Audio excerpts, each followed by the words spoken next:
வணக்கம் ஃப்ரெண்ட்ஸ், வாங்க இன்றைக்கி நம்ம எம்வி விலாக்ஸ் ஆஃப் மலர்விழி சேனலில் பார்க்க போகிறது என்ன தெரியுங்களா? சூப்பரான சப்பாத்திக்கு சைட் டிஷ்ஷுங்க. சப்பாத்தி, இட்லி, தோசை எல்லாத்துக்குமே செய்யலாம். குடமிளகாய் கிரேவிங்க. இதை நார்த் இந்தியன் ஸ்டைலில் இப்படி செய்வாங்க. அதே போல் நான் செஞ்சுருக்கேன். நீங்களும் இதை ட்ரை பண்ணி பாருங்களேன். அவ்வளோ நல்லா டேஸ்ட்டாக இருக்குங்க சப்பாத்திக்கு, இட்லி, தோசைக்கெல்லாம். வாங்க வீடியோக்குள்ளே போகலாம். இப்போ எப்படி செய்யலான்னு பார்க்கலாம். பாருங்கள், ஒரே ஒரு குடமிளகாய் தான் எடுத்து அப்படியே ஸ்லைசஸாக நறுக்கி வச்சுருக்கேங்க. மெலிசாக சின்ன சின்ன பீஸாக நான் ஒன்று தான் எடுத்திருக்கேன். ஒரு குடமிளகா பொடியாக நறுக்கியாச்சுங்களா. அதுக்கு ஒரு பெரிய வெங்காயம் ஸ்லைஸாக நறுக்கியிருக்கேன். ஒரு தக்காளி பொடியாக நறுக்கி வச்சுருக்கேங்க. இதெல்லாம் இது போக அரைக்கிறதுக்கு பார்த்திங்கன்னா ஒரு 2 பத்தை தேங்காய், 2 மிளகாய், இஞ்சி, ஒரு 5-6 பூண்டு பல் இது தேவைங்க. ஒரு 2-3 ஸ்பூனுக்கு வேர்க்கடலைங்க, இதுவும் எடுத்து வச்சுருக்கேங்க. இப்போ என்ன பண்ணுறோன்னா, இந்த குடமிளகாயை எண்ணெயில் வதக்கிடணுங்க. பாருங்கள், வானலில் ஒரு 4-5 ஸ்பூன் எண்ணெய் ஊற்றியிருக்கேன். அதில் மீடியம் ஃப்ளேம்லேயே வச்சு ஒரு 2 to 3 மினிட்ஸ் அப்படியே வதக்கி எடுத்துருங்க. எண்ணெயில் நல்லா வதக்கி எடுத்து நம்ம தனியாக வச்சுக்கணும் ஒரு பிளேட்டில். அப்புறம் தான் நம்ம செய்யணும்.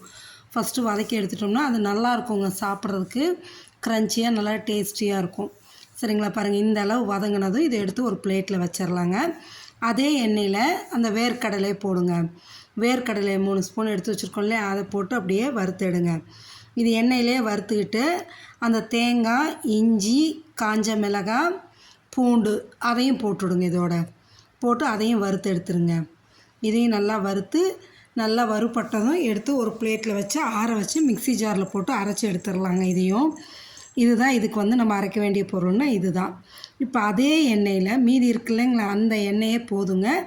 இதில் கொஞ்சோண்டு ஒரு 5-6 மிளகும், ஒரு ஸ்பூன் ஜீரகமும் போட்டு பொரிய விட்டுருங்க. 5-6 மிளகு போட்டுட்டு கொஞ்சோண்டு ஜீரகம் போட்டு பொரிஞ்சதும் நறுக்கி வச்சுருக்கிற வெங்காயத்தை போட்டு வதக்குங்க. பெரிய வெங்காயம் நல்லா ப்ரௌன் கலர் ஆகணுங்க, கோல்டன் ப்ரௌன் ஆகணும். அந்த அளவு வதக்கி எடுங்க. பாருங்கள், இந்த அளவு வதங்கிடணுங்க. வதங்கினதுக்கப்புறமா நம்ம தக்காளி போட்டுக்கலாங்க. நறுக்கி வச்ச தக்காளியும் போட்டு நல்லா வதக்கி எடுங்க. இந்த தக்காளியும் நல்லா வதங்கி வரணுங்க. நல்லா வதங்கி வந்ததுக்கப்புறமா தான் நம்ம மிக்ஸி ஜாரில் அரைச்சி வச்சுருக்கோம் இல்லைங்களா, வேர்க்கடலை, இஞ்சி, பூண்டு, காஞ்ச மிளகாயெல்லாம் இந்த அளவு வதங்கினதுக்கப்புறமா அதை எடுத்து ஊற்றிடுங்க. அரைச்சதை ஊற்றி அந்த மிக்ஸி ஜார்லேயும் தண்ணி ஊற்றி எடுத்து ஊற்றிடுங்க. ஊற்றி நல்லா கலந்து விடுங்க. வேர்க்கடலை போட்டிருக்கங்காட்டி சீக்கிரம் பிடிக்கிற மாரி வரும். அதனால் நல்லா கலந்து விடுங்க. எண்ணெயிலேயே கலந்து விட்டுட்டு அந்த மிக்ஸி ஜாரில் கொஞ்சம் தண்ணி ஊற்றிடுங்க. இது கிரேவி கொஞ்சம் கெட்டியாக இருந்தால் தான் நல்லாயிருக்கும். இதுக்கு கொஞ்சம் மஞ்சத்தூள் போட்டுருங்க. போட்டுட்டு ஒரு ஸ்பூன் மிளகாத்தூளுங்க. தனி மிளகாத்தூள் இல்லைங்க, குழம்பு மிளகாத்தூள் தான் நான் போடுறேங்க. சாம்பாருக்கெல்லாம் யூஸ் பண்ணுறோம்ல, அந்த தூள் தான். அது நல்லா ஸ்கூப்பாக ஒரு ஸ்பூன் போட்டுக்கோங்க. எங்களுக்கு காரம் இது போதும் இந்த அளவுக்கு. நீங்கள் வேணால் இன்னும் கொஞ்சம் கூட காரம் வச்சுக்கலாங்க. அது உங்கள் சாய்ஸ். அளவெல்லாம் கம்மியாக வேணுன்னா நீங்கள் குறைச்சிக்கலாம், அதிகமாக வேணாலும் சேர்த்திக்கலாம். இப்போ நல்லா கலந்து விட்டு தண்ணி ஊற்றிடுங்க. ஊற்றி இந்த மிளகாத்தூள், மஞ்சத்தூள் பச்சை வாசம் போகணுங்க. அந்த ரா ஸ்மெல் போகிற அளவுக்கு கொதிக்கட்டுங்க. சீக்கிரம் ஆகிடுங்க. நல்லா கொதித்து வந்ததும் இதுக்கு தேவையான அளவு உப்பு போட்டுக்குங்க. உப்பு கம்மியாக தான் இழுக்கும், உப்பு போட்டுருங்க. போட்டு நல்லா கலந்து விடுங்க. நல்லா கொதிக்கட்டும். பாருங்கள், இந்த அளவு தான் உப்பு, கொஞ்சம் தானே, அதனால் போதும் இந்த அளவுக்கு உப்பு போட்டு நல்லா வதக்கி விட்டுட்டு கலந்து விடுங்க. இதுக்கு இப்போ நல்லா கெட்டியானது ஒரு 4 ஸ்பூன் தயிர் எடுத்து போடுங்க. தயிர் ஊற்றும் போது நல்லா க்ரீமியாக நல்லாயிருக்குங்க சாப்பிட்றதுக்கு. ஒரு 4 ஸ்பூன் 5 ஸ்பூன் தயிர் ஊற்றிடுங்க. ஊற்றி நல்லா கலந்து விட்டுட்டு திரும்ப 2 கொதி வந்ததும் நம்ம கேப்சிகம் வதக்கி வச்சுருக்கோம் இல்லைங்க, இந்த குடமிளகாய், அந்த வதக்கி வச்ச குடமிளகாய் எடுத்து இதில் போட்டுடணுங்க. போட்டு ஒரு 2 நிமிஷம் கொதிச்சா போதுங்க, எடுத்துடலாங்க. அப்படியே சூப்பரான ஒரு குடமிளகாய் கிரேவி சப்பாத்திக்கு, இட்லி, தோசைக்கு எல்லாத்துக்குமே இது நல்லாயிருக்குங்க. டேஸ்ட் அவ்வளோ நல்லாயிருக்கும். ஒன்ஸ் நீங்கள் செஞ்சு கொடுத்தீங்கன்னா அதை திரும்ப திரும்ப கேட்பாங்க. அந்தளவு டேஸ்ட்டாக இருக்குங்க.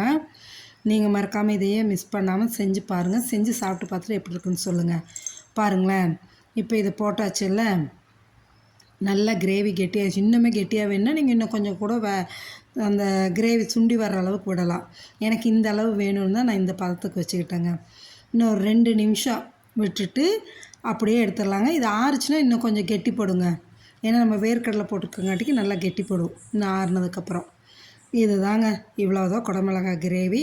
சப்பாத்தி, இட்லி, தோசை எல்லாத்துக்குமே நல்லாயிருக்குங்க. நீங்களும் செஞ்சு சாப்பிட்டு பார்த்துட்டு எப்படி இருக்குன்னு சொல்லுங்கள். நம்ம சேனலை புதுசாக பார்க்குறவங்களா இருந்தால் மறக்காமல் சப்ஸ்கிரைப் பண்ணுங்கள். சப்ஸ்கிரைப் பண்ணிவிட்டு லைக் பண்ணுங்கள், ஷேர் பண்ணுங்கள், உங்கள் ஃப்ரெண்ட்ஸ் அண்ட் ரிலேட்டிவ்ஸ்க்கு ஷேர் பண்ணி விடுங்க. பார்த்திங்களா, சூப்பரான குடமிளகாய் கிரேவி ரெடி. வாங்க எல்லோரும் சாப்பிட்லாம். சப்பாத்தியும் குடமிளகா கிரேவியும் அவ்வளோ டேஸ்ட்டாக இருந்ததுங்க. சாப்பிட்றதுக்கு ரொம்ப நல்லா இருந்தது. ஓகே, தேங்க்ஸ் ஃபார் வாட்சிங் ஃப்ரெண்ட்ஸ்.